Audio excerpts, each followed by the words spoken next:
사람이 북이다 재능 기부 미디어 북쇼TV 28번째를 맞아서 오늘 너무 기분 좋은 게 야외에 나온 것도 있지만 정말 오래 기다렸습니다. 리더의 질문에 답하다 백기락 대표님 모시고 시작해 보겠습니다. 반갑습니다, 대표님. 반갑습니다. 대표님은 베스트셀러 저자이시잖아요. 한 네. 책이 뭐 한 권, 두 권이 아니신 것 같더라고요. 최근 17권 냈는데 17권 네. 내셨고 잠깐 이제 베스트셀러 올라가신 것도 있고 네. 그래서 북쇼TV 보시는 분들이 저분은 책 저자이신가? 저자가 맞죠. 근데 엔잡러로 또 여러 가지 활동을 하고 계시는데 본인 소개 좀 간단하게 좀 해주시면 좋을 것 같습니다. 제 이름은 백기락이고요. 제일 많이 하고 있는 게 뭐냐고 묻는다면 요즘 뭐 촬영 시대 강의 촬영을 제일 많이 하고 있고요. 그리고 이제 몇몇 기업들을 이제 정기적으로 방문해서 같이 컨설팅도 하고 회의도 같이 하는 뭐 그런 작업도 하고 있고, 최근에는 이제 이 책 이후에는 이제 이북으로 좀 많이 전환을 해서 지금은 이제 저는 PPT북이라고 부르는데 PPT북 열심히 쓰고 있는 또 작가이기도 합니다. 반갑습니다. 북쇼에서는 어떻게 보면 신간 도서 위주의 또 저자님을 모시고 하는데 또 위드 코로나 시대에 정말 지금의 또 필요한 질문과 답이 아닐까 싶어서 이렇게 또 모시게 됐고요. 이 책의 질문들을 뽑을 때 좀 쉽지 않으셨겠다 이런 생각이 좀 들었었어요. 그러니까 좋은 질문을 뽑는 게 쉽지 않잖아요. 그렇죠. 뭐 어떻게 뽑게 되셨는지. 뭐 1번은 그러니까 책 쓰게 된 계기 자체가 이제 수백 명의 CEO들과 말 그대로 회의하고 컨설팅하면서 제가 받는 질문들이 있어요. CEO들이 항상 굉장히, 물어보는 질문들. 네, 그래서 그 질문들 중에 일단 제일 반복되는 질문들. 왜냐면 뭐 컨설팅하는 입장에서 이게 맨날 이런 질문들을 왜 계속 반복하시지? 그냥 이거 한번 그냥 쫙 정리해서 나눠주면 나눠줘 버리자. 그렇게 해도 되고. 왜냐면 그분들 나름대로는 시간과 비용을 꽤 쓰시는 건데. 그렇죠. 같은 질문으로 계속 반복되는 답변하니까 차라리 그럼 이런 것들은 주고 나도 같이 머리 맞대러 왔는데 뭐 이런 느낌에서 뽑았고요. 두 번째는 제가 이제 역으로 이제 컨설팅을 하다 보면 역으로 제가 막 질문 드리는 경우가 또 있어요. 네. 그 중에서 이제 그분들이 굉장히 그 질문 되게 좋다. 강력하다 이렇게 느꼈던 질문들을 뽑아서 네. 39개를 이제 뽑은 거예요. 그렇게 해서 만들어진 책이군요. 그 39가지 질문 이 중에서 뭐 최고의 질문을 뽑아라 이러면은 뽑을 수는 없을 거라 생각이 되고, 그런데 이제 위드 코로나 시대에 리더들에게 39가지 질문 중에 조금 이런 질문들은 좀 도움이 되지 않을까? 라고 생각되는 질문이 있다고 하면 도움되는 제일 중요한 거는 저는 이제 생산성에 대한 부분 챕터, 네. 그 챕터 아마 2번 정도에 네, 많이 네. 들어가 있을 거예요. 네. 그 부분하고 이제 조직 문화가 제가 이 책에서 제일 그렇죠. 크게 강조하고 있는 부분인데 965 9시 출근 6시 네, 퇴근 네. 조일제. 그거를 유지하지 마라. 네, 그거를 정말 이렇게 해야 되냐. 그러니까 저는 이제 주로 우리가 지금 너무 당연시하고 있는 게 언제 시작됐는지를 굉장히 많이 따져요. 네, 이게 왜 그렇죠? 시작됐을까? 왜 시작됐을까? 그러면 965는 딱 봐도 공장제 시스템이잖아요. 딱 맞게 네, 돌아가는 근데 거지. 965 안에 생산성 내라 그러고 965 안에 창의성 내라 그러면 인간의 생리를 무시하는 거거든요. 공장은 기계에 맞춰서 돌아가잖아요. 사람이 기계에 맞추는 거라면 지금 우리가 말로는 뭐 인간이 중심이 되고 창의성 얘기하는데 제도는 그게 안 돼 있다. 제도와 문화, 그런 점에서는 환경이 그 얘기를 제가 쓴 게 뭐 2015년이긴 하지만 실제 그 질문을 던진 건 2013, 14년도부터 시작을 했던 건데 최근에 아마 주 4일제 얘기 나오잖아요. 나오고 있죠. 예, 이 책에도 들어있어요. 네. 주 4일제는 어떨까? 실제로 그 문화가 오히려 우리나라의 여러 기업 환경에는 맞지 않을까? 왜냐면 저도 일을 해보면 하루 8시간이 짧을 때가 많아요. 그럼 차라리 하루에 10시간 일하고 4일 일하면 안 되나? 저녁도 회사에서 먹고요. 한 9시 퇴근하면 안 됩니까? 뭐 이런 생각을 넣은 건데 네. 최근에 하면 몇몇 기업들이 하고 있어요. 주 4일제를 하고 있죠. 그런 걸 보면 이 책은 정말 많이 팔렸어야 되는데 수십만 부가 나가야 될 그런 파워를 지닌 거였는데 네. 아쉽지만 읽었던 분들 중에는 분명히 도입하고 계신 분들 그런 분들이 있어요. 그런 것들이 제가 꼽고 싶었던 이제 질문들이죠. 그래서 꼭 읽어보시면 인사이트 줄 만한 책이 질문이 너무 많아가지고 한 가지가 다 주옥 같더라고요, 저한테도. 질문을 이어서 좀 드리면 책의 구성을 보면 질문이 좀 이제 시작이 되고요. 네. 그다음에 본문이 있고 맨 마지막에 리더 코칭 네. 이런 부분이 있더라고요. 거기 어떻게 보면은 또 대표님의 네. 가치관이라든지 사례라든지 이런 것들이 좀 많이 담겨 있던데 또 따로 블로그로 빼셨어요 그 부분을. 네. 그 중에서도 좀 소개하고픈 게 있다면. 이제 아까 예를 들면 주사일제 같은 게 대표적인 케이스인 게 네. 제가 이제 그 IT 기업도 하는 나를 데이터에 약간 집착을 하는 사람이에요. 네. 아 그러니까 대표님께서. 네, 그래서 뭐 일정도 한 10몇 년치 모여 있고 뭐 저희 회사의 클라우드에 뭐 어마어마한 한 20년치 문서가 모여 있거든요. 근데 그걸 이제 가끔씩 데이터 분석 같은 걸 해봐요. 그러면 우리가 너무 당연하게 하고 있는 무언가가 전혀 다른 결과를 내는 경우가 있어요. 네. 그런 측면에서 이제 답을 탈 때 생산성이나 그런 리스트, 조사에 의해서 좀 주고 싶었던 내용들. 그래서 이제 965 같은 경우도 이게 문화적으로, 이게 현실적으로 실제 하루 평균 10시간 일하는 거를 꺾을 수 없다면 네. 여기에 맞춰서 제도 설계하는 게 맞지 않을까, 뭐 이런 게 나오는 거죠. 예를 네. 들면 뭐 꺾을 수 있는 여지가 있다면 당연히 하루 8시간으로 당기라고 하겠지만 실제로 이제 점심시간 같은 경우도 뭐 주로 대기업들이겠지만 식당에 가보면 줄 어마어마한 서거든요. 뭐 10분, 15분. 그래서 늘 보면 자연스럽게 11시 한 40분, 45분부터 들썩들썩 그렇죠, 하잖아요. 그렇죠. 식사를. 그러니까 이거를 못하게 막는 게 바람직하냐. 그런 점에서 저는 이런 것들을 조사를 하는 거죠. 네. 그러면 눈에 보여요. 관찰하는 시간들이 보이면 이게 정상이라면 11시 45분에서 12시 45분으로 하든지 네. 아니면 갔다 와서 차 한잔하고 좀 걷고 이러기엔 너무 짧으니까 그러니까 1시까지. 75분이 되지 않을까라는 생각에 제가 또 과정에 또 실험을 많이 해봐요. 그러니까 교육이 줄은 것 같지만 실제로 교육 효과는 더 좋아져요. 뭐 이런 것들이 들어가 있어서 이제 그 코칭 부분은 이제 아까 가치관이라고도 말씀하셨는데 가치관이기도 하고 제가 조사한 결론이기도 하다. 그런 내용들이 이제 본문에서는 질문에 맞추다 보니까 네. 여기까지는 못 얘기했는데 한 발 더 얘기한다면 전 이런 얘기도 한번 하고 싶어요. 뭐 이렇게 적었던 부분들이 이제 코칭인 거죠. 코칭, 리더 코칭. 그래서 되게 이색적이다라고 네. 말씀 주신 분들이 계셔가지고 이어서 좀 질문을 드리면 대표님 또 책과 이렇게 관련된 질문도 아닐 수도 있어요. 근데 원체 대표님이 IT 쪽에 네.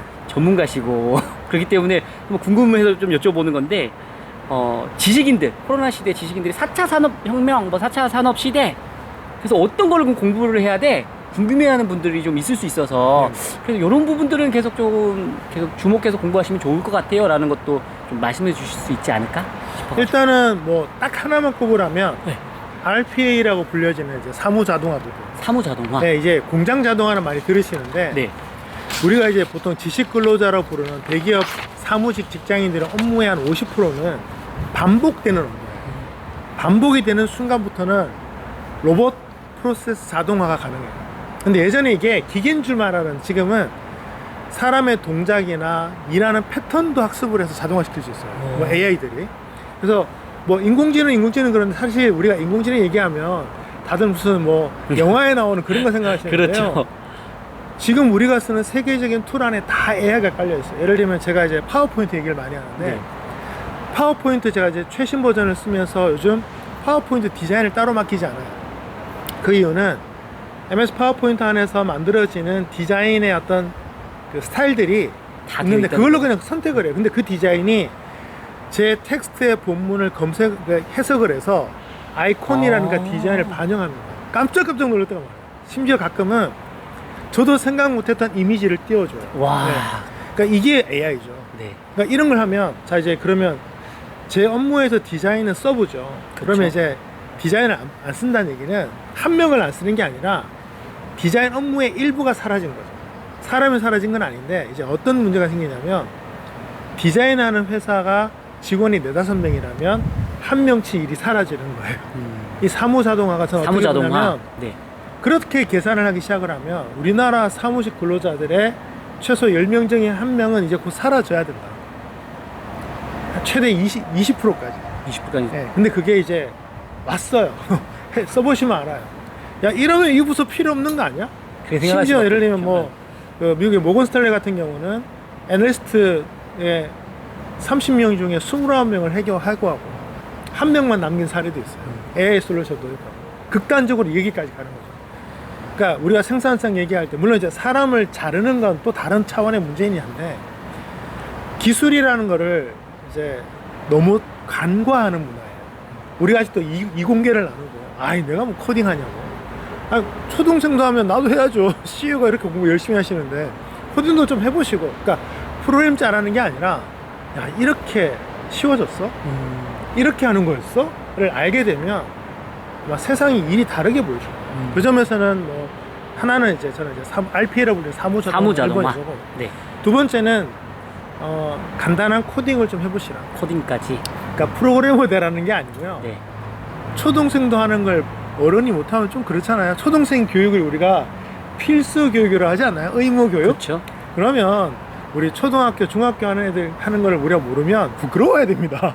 그 점에서는 더도 말고 초등생 수준 정도만 코딩해 보세요. 네. 그게 무엇을 의미하는지를 느껴보시면 아마 업무의 상당 부분들이 좀 다르게 보일 거다. 네, 그래서 지금의 시대를 우리가 컨버전스 시대라고 하는데 경영을 약간 인문적으로만 해석을 해요. 아직도 철학책 끼고 사시고. 저 솔직히 좀 불만 많거든요. 철학책 읽을 시간에 IT 책 읽으시는 게 훨씬 도움됩니다. 그래서 이런 얘기들을 좀 드리고 싶어요. 네. 또 어떻게 보면 대표님은 시간 관리 쪽에 대해서도 강의도 많이 하고 계시고 유튜브 백기락의 뷰? 예, 더뷰, 딥뷰 이렇게. 예, 거기에서도 어떻게 보면 소개하고 있는 부분들이 있는데 대표님의 시간 관리 비법? 뭐 이런 거 있으면 좀 노하우? 이것도 좀 알려주시면 좋을 것 같습니다. 1번은 모든 걸 계획하라. 모든 걸 계획하라? 이동 시간까지. 이동 시간까지? 네, 저는 5분 단위로 계획을 하거든요. 네. 그래서 뭐 어떤 업무를 하기 전에 실제 걸리는 시간을 예상을 하고 전부 계획을 해서 시간표만 보면 동선이 보여요. 그래서 저는 시간표를 어떻게 보냐면 사실 사업 계획서도 시간표예요, 여러분.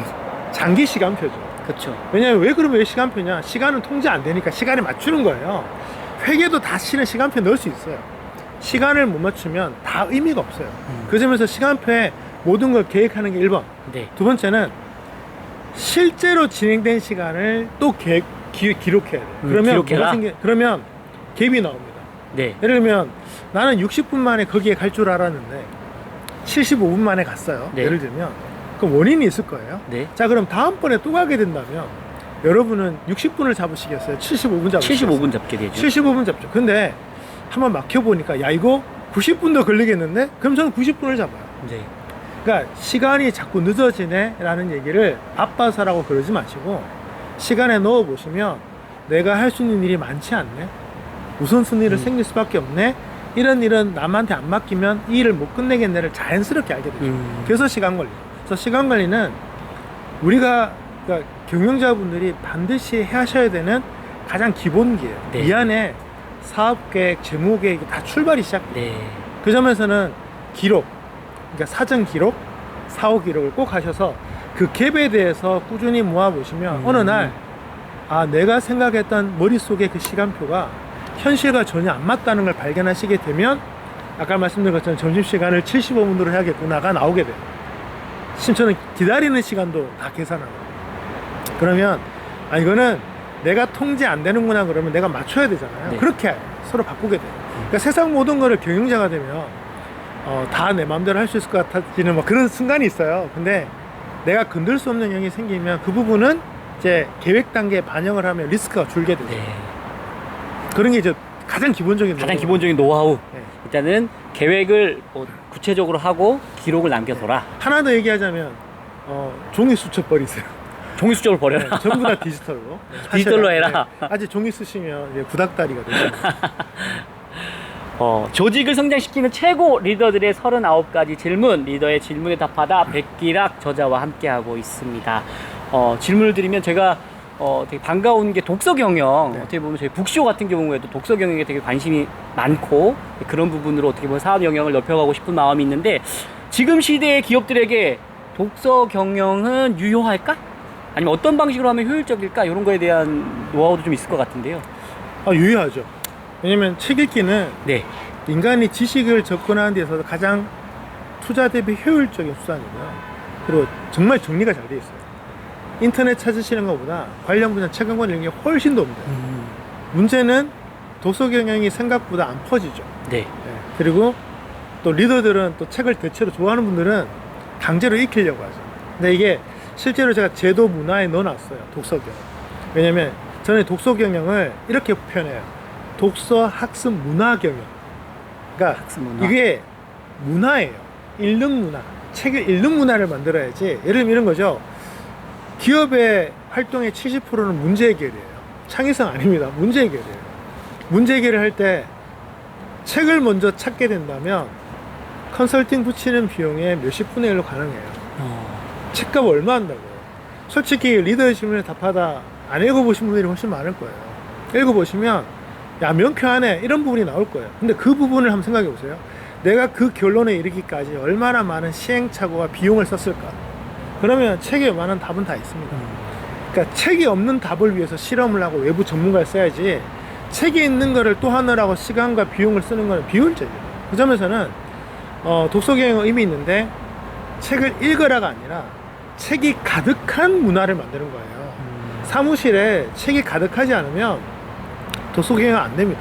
눈앞에 계속 책이 네. 있어야 되는군요. 도서관이 그래서 있거나. 제가 산에. 제일 먼저 권하는 게 제일 안 쓰는 회의실 하나 골라서 벽 한 칸을 보통 보면 이제 앞부분에 제일 반대는 뒤편이죠. 네. 거기에 책으로 가득 채우면 뭐 인테리어 좀 하셔야 되니까 한 1,500이면 돼요. 제일 안 쓰니까 책 읽기 좋고 책 읽는 티가 안 나니까 짱 박히기도 좋아요. 네. 그러면 바뀌어요. 직원들한테 뭐 공부해라 말하지 마시고 사무실 곳곳에 서재를 만들어 보세요. 그러면 한 명, 두 명 읽기 시작을 하고 그 다음에 그 사람들이 대표님 이런 책도 사주세요. 막 사주세요. 왜 직원들한테 책 사는 권수를 제한합니까? 1년에 예를 들면 우리 도서 구입비 1,000만 원이면 한 명이 100만 원 쓰게도 만드세요. 그러면 나머지 사람도 책 읽기 시작합니다. 그리고 처음부터 어려운 책 누가 읽어요? 만화책부터 시작하세요. 네. 저희 사무실에는 저희 회사가 뭐 크진 않다 보니까 복지제도가 뭐 많지는 않은데 책은 저희가 제한이 없습니다. 책이라고 분류할 수 있는 모든 책은 다 사줘요. 그래서 제가 먼저 만화책 전집을 사요. 신의 물방울 전집. 그다음에 뭐 식객 전집. 여러분 식객 읽어보시면서요. 음식에 대해서 얼마나 많은 지식을 얻을 수 있는지 아세요? 신의 물방울 읽으면서 와인 빠진 분들 많습니다. 와인이 진짜 공부할 게 많아요. 근데 만화책이 지식이에요. 그런 걸 보면은 쉽게 접근해서 점점 내가 어느 날 정보에 대해서 목마르면 만화책으로 접하는 정보가 1이면 전문 지식 바이블 같은 책은 100쯤 될 거 아니에요. 그러면 바쁠 땐 100을 사게 돼 있어요. 본인이 바쁘니까 답답하니까 그렇게 만들어가는 게 독서경이기 때문에 반드시 필요한데 이 부분에 대한 접근이 좀 잘못되지 않았나. 초기에 독서 경영을 전파했던 분들이 아쉽지만 본인이 책 좋아했던 경험, 이게 모든 교육의 문제인데 내가 좋아했으니까 내 방식으로 하면 다 맞다는 식으로 몰아붙이는 거예요. 몰아붙였죠. 저도 독서법을 처음 했을 때는 전부 다 그게 될 줄 알았어요. 근데 수천 명을 가르치면서 알게 됐어요. 세상에 나 같은 사람이 별로 없구나. 그러면 다른 사람들에겐 다른 방식이 필요한데 기본 전제는 이거죠. 책이 중요한데 중요하다는 걸 느끼기 위해서 누군가에게는 책을 강제로 하는 것도 중요하지만 누군가에게는 옆에 쌓아놓는 게 중요한데 제가 보기에 대부분 사람들은요 쌓아놓는 게 더 도움이 돼요. 그 점에서는 뭐 컨설팅 이런 데 돈 쓰지 마시고 책부터 가득하게 가득하게 해놔라. 참고로 제가 혼자서 1년에 사드리는 책이 한 700만 원이 넘습니다. 그러면 여쭤보겠어요. 여러분 회사는 도대체 책 몇 권 사십니까? 저 혼자 700만 원입니다. 그러면 뭐 직원 수만큼 곱하라는 뜻은 아닌데 네. 최소한 한 1,000 정도는 1년에 좀 사야 되지 않을까 저는 생각을 하는 거죠. 방금 그 700만 원 정도 책을 구매하시는데 많이 읽으시잖아요, 책을. 네. 요즘 읽고 있는 책 뭐가 있을까요? 최근에는 이제 주로 기술 분야 워낙 빨리 바뀌기 때문에 2, 3년 전에 공부했어도 다시 봐야 될 책이 많아서 이제 뭐 요즘 뭐 블록체인이라든가 뭐 이런 것들 계속 읽고 있고요. 뭐 저도 개발을 하지만 실제 코딩을 직접 하지는 않기 때문에 감각은 유지하기 위해서 코딩 책도 계속 보고 계속 있고 보고 계시고. 그리고 요즘은 뭐 우주, 네. 바다, 기후 환경도 보고 있어요. 이제 아마 2, 3년 내로 거의 모든 기업들이 아마 우주 기술이 일반화될 거예요. 그러면 우주 기술에서 많은 것들이 일상을 많이 바꿀 거거든요. 그러면 이제 항공 우주가 모빌리티를 다 바꾸겠죠. 이제 땅으로 안 다닐 겁니다. 다 하늘 달릴 건데 그때 누가 이 시장을 잡느냐에서 또 승부 갈릴 거고, 그 다음에 환경, 아마 지금 식품, 그 다음에 우리가 이제 일상생활 대부분은 기후 환경에 전제가 돼 있거든요.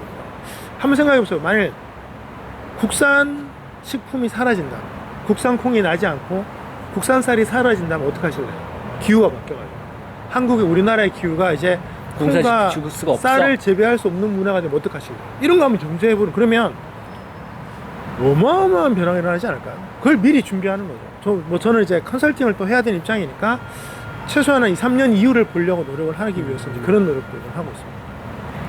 그 지금 읽고 있는 책도 소개해 주셨지만 지금 수천 권, 수만 권 읽으셨을 수도 있을 것 같은데 대표님은 뭐 수천 권 정도 수천 권 정도 읽으셨는데 그 중에서 인생 책이 있다고 하면 인생책 한 뭐 몇 권을 꼽아 주셔도 상관없는데 뭐 한 권 꼽아라 이건 어려울 것 같고요. 한 뭐 몇 권을 좀 소개해 주시고 싶은 책이 있다면 뭐 제가 제일 많이 그 추천하는 책 중에 하나가 제러미 리프킨의 소유의 종말이라는 책이 있어요. 소유의 종말. 네, 네. 네. 그 영문으로는 이제 The Age of Access라고 되어 있습니다. 접속의 시대라는 얘기인데 지금의 공유 경제 이런 것들이 그 책에서 얘기를 하죠. 근데 그 책에서의 내용대로라면 우리나라 부동산 문화는 심각하게 문제가 있어요. 근데 이 문제가 있다는 얘기는 결국 무너진다는 얘기죠. 그러면 우리나라 부동산 가격이 무너진다면 뭐 지금 땅값이 떨어지고 아파트가 떨어진다는 얘기 아니에요. 부동산에 기준하고 있는 게 무너진다면 어떤 변화가 일어날지 한번 생각해 보셔야 돼요. 우리나라의 어떤 수많은 경제 시스템에 대한 근간이 무너지는 거거든요. 그러니까 그런 것들이 아주 일찌감치 얘기는 돼 있죠. 그 점에서 이제 소유의 종말 그리고 책을 제가 이제 보냈고 그리고 이제 개인적으로는 프리에이전트의 시대 네. 뭐 이런 책들이 있어요. 다니엘 핑크라는 사람이 쓴 책인데 한 명의 개인이 그 책에서 제가 1인 기업이 시작됐어요. 이렇게 일할 수 있다면 직원이 필요할까? 좀 생뚱맞지만 이 화두는 누구를 해고해야 되지? 누구를 뽑아야 되지? 어떤 시스템을 유치해야 되지에 대한 화두가 될 것 같아요. 네. 그래서 CEO도 한 명의 CEO예요. 앞으로 모든 직원들이 이제 1인 기업처럼 바뀌어야 되는데 그렇다면 어떤 사람을 뽑아야 치열하게 일할까? 예를 들면 창업을 해보지 않은 직원보다 창업을 해본 직원이 일에 대한 어떤 가치를 잘 알아요. 이 일이 회사에서 어떤 의미를 갖는지 잘 알아요. 그러니까 저는 이렇게 얘기하죠. 학생들한테는 창업해봐라. 직장인들한테도 창업 경험을 해보시라고 그럽니다. 돈 좀 들죠. 하지만 세상을 보는 안목이 바뀔 거예요. 예를 들면 창업을 하게 되면 국세청에서 통지를 받아요. 세금을 직접 내는 사람이 되죠. 대부분 직장인들은 월급 명세서에 찍혀있는 일부의 세금만 알고 네. 그 세금도 한 50%는 또 회사가 내주죠. 네. 진짜 세금 많이 내는 거 많거든요. 받아보시면 왜 대한민국에서 이렇게 많은 세금이 걷어지는지를 느껴보셔야 왜 그렇게 CEO들이 힘들어하는지를 알게 되고요. 그리고 국가가 얼마나 기업에 대해서 요구하는지를 많이 알게 됩니다. 정말 유리 지갑은요 직장인이 아니고 그 사장님이에요. 그 점에서는 가장 많이 뜯기는 건 사장님이에요. 그 사장님이 경제 주체거든요. 그래서 그 관점으로 봐야 진짜 경제가 돼요. 근데 결국은 그거죠. 그러면 직원 줄이고 싶어지고 경비를 줄이고 싶어지는데 그 출발이 뭐냐면 나의 역할이거든요. 네. 그 점에서 그 두 권의 책을 이제 많이 얘기하고 싶고 네. 뭐 전략적으로 본다면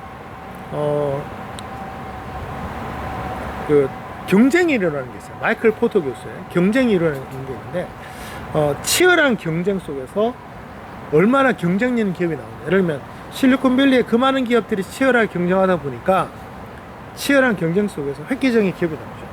이제 우리가 이제 블루오션 전략이라는 책도 있는데 그 책은 마이클 포터의 경쟁 이론에서 생존력이 있는 기업들한테 먹히는 책이에요.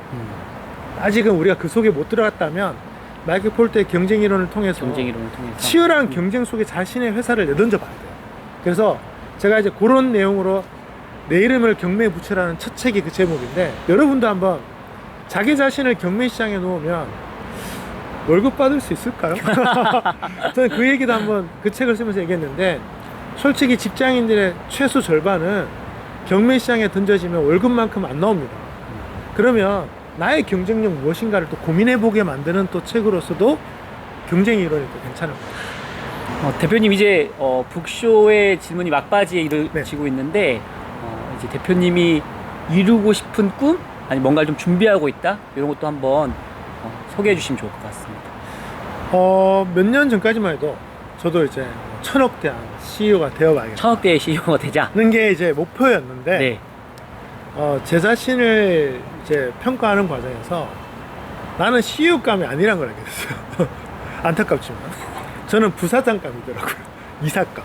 그래서 지금은 목표가 바뀐 게 1000억대 회사를 만들 수 있도록 돕는 전문가가 되자는 게 지금의 목표예요. 그래서 지금 제가 이제 그 경영 자문 같은 거를 구독형으로 하고 있어요. 네. 1년에 이제 990만 원을 받고 그 회사를 한 달에 한 번 정도 해서 1년에 12번 방문을 해요. 근데 저는 자문이라고 하지 않고 회의하러 간다고 해서 미팅이라고 해요. 네. 그래서 그 회사의 가장 현안을 놓고 함께 고민하는 시간을 한 2시간쯤 가져요.